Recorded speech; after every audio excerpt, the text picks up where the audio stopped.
Good morning all of you. Today we are discussing general property of acid and base. Acid, blue litmus turn into the red litmus. Acid जो होते हैं blue litmus को red litmus में turn करते हैं. Base, the red litmus turn into the blue litmus. Base जो है वो रेड लिटमस को टर्न करते हैं किसके अंदर? ब्लू लिटमस के अंदर. अब इसका फॉर्मूला देख लीजिए. A acid, B blue and R red के अंदर. ए बी आर याद रखेंगे, ए के बाद में बी आता है और आर उसके बाद में लिख देना है. तो ये हो जाएगा एसिड का, कि एसिड जो है वो आपका क्या है कि ब्लू लिटमस को रेड में कन्वर्ट करता है. यहाँ पर बी आर बी यानी कि ब्लू बेस जो है रेड को ब्लू में कन्वर्ट करता है. सेकेंड प्रॉपर्टी देख लीजिए इसकी.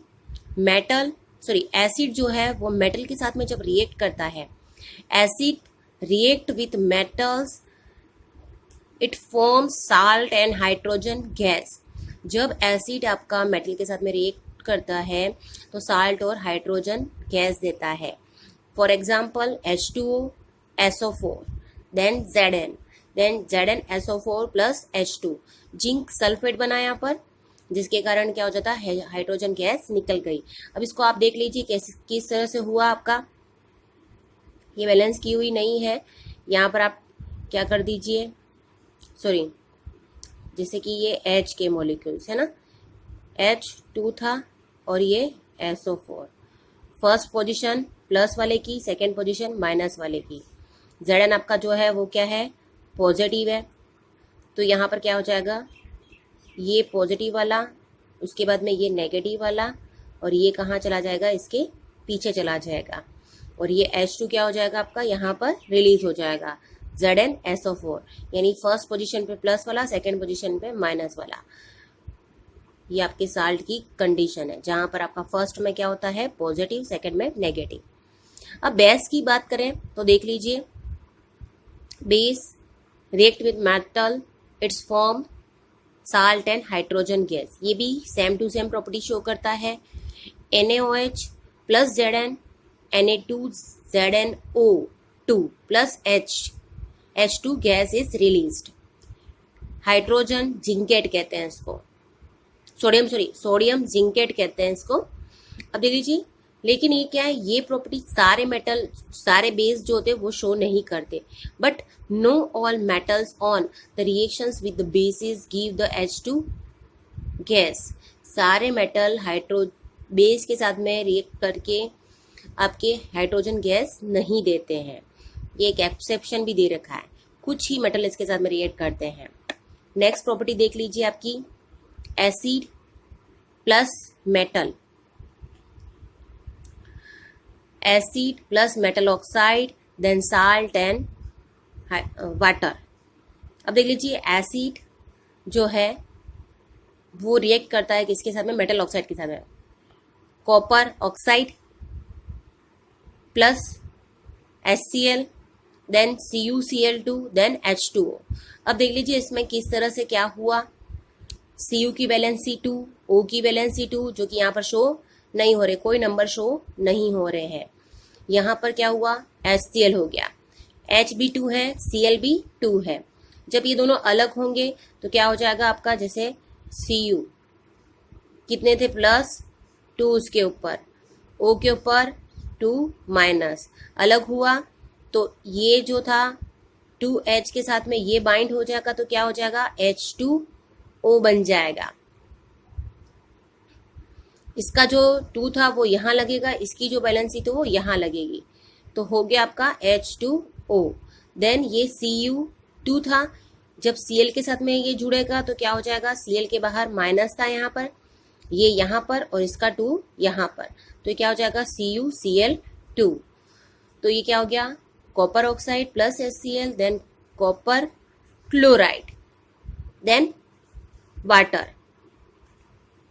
Acid react with metal oxide and form the salt and water. Thus the salt are basic, alkaline in a nature. अब जब आपका मेटल ऑक्साइड किसके साथ में, एसिड के साथ में रिएक्ट करता है, तब ये क्या देता है, एक बेसिक साल्ट देता है. जो साल्ट बनता है वो नेचर में बेसिक होता है. एसिड से बना हुआ लेकिन किस तरह का नेचर है उसका, बेसिक। याद रखने वाली बात है, एसिड में जो भी साल्ट मेटल ऑक्साइड के साथ बनेगा वो बेसिक होगा। अब उसके हम देख लेते हैं थर्ड प्रॉपर्टी बेस की। Metal plus base plus non metal oxide.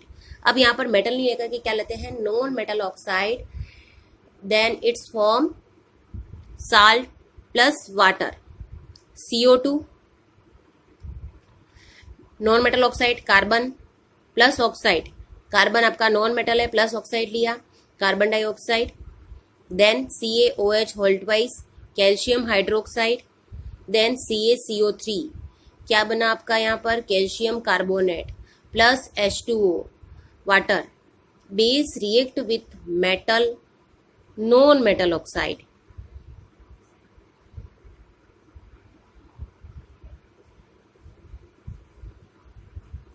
non-metal oxide and form the salt and water. These salt are known as acidic in a nature. Base react कर रहा है नॉन मेटल ऑक्साइड के साथ में और acidic आपका nature में क्या दे रहा है, साल्ट दे रहा है। जबकि यहाँ पर एसिड रिएक्ट कर रहा था और आपको बेसिक साल्ट दे रहा था। दोनों में अपोजिट कंडीशन चल रही है, एसिड है और बेसिक साल्ट दे रहा है, बेस है और एसिडिक साल्ट दे रहा है। Aqueous solution of all the conductors of electricity, electrolytes। अब ये क्या है, एसिड जो होते हैं जब भी हम उसमें क्या करें, पानी मिला दें, aqueous solution of all conductors of the electrolyte electricity, जब भी हम उसमें पानी मिला दें किसी एसिड के अंदर तो क्या हो जाएगा, वो इलेक्ट्रिसिटी के क्या हो जाएंगे, गुड कंडक्टर हो जाएंगे और इलेक्ट्रोलाइट्स की तरह काम करते हैं, जिसमें क्या होते हैं, आयंस एक दूसरे क्या होते हैं, चेंज होते हैं वो। दूसरा आपका देख लीजिए, aqueous solution of all acid and bases are conductor of the electricity, thus are the use as a electrolytes। इनको हम इलेक्ट्रोलाइट्स के फॉर्म में भी यूज कर सकते हैं। इलेक्ट्रोलाइट्स यानी क्या, इलेक्ट्रोलाइसिस जो आपकी क्या थी, एक प्रोसेस है ना, उस प्रोसेस में हम इसको इलेक्ट्रोलाइट्स के फॉर्म में यूज कर सकते हैं। यानी ये दोनों ही क्या होते हैं, कंप्लीटली आयन में चेंज होते हैं। जैसा हमने देख लिया स्ट्रॉन्ग एसिड और स्ट्रॉन्ग बेस वाले।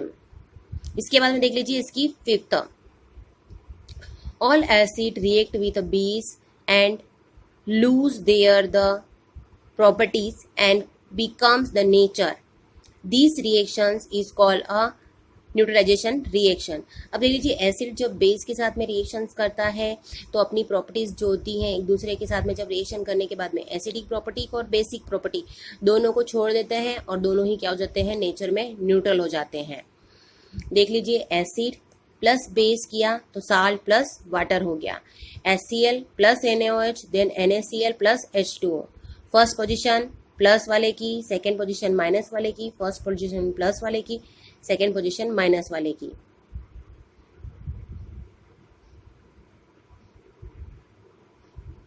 ये प्लस कहाँ चला गया, इस माइनस वाले के साथ में, HO और H क्या मिलके बन गया, H2O। Na प्लस का था फर्स्ट पोजीशन पे, Cl माइनस उसके पीछे, दोनों की वैलेंसी सेम सेम थी इसलिए कोई भी नंबर यहाँ पर शो नहीं हुए हैं नीचे।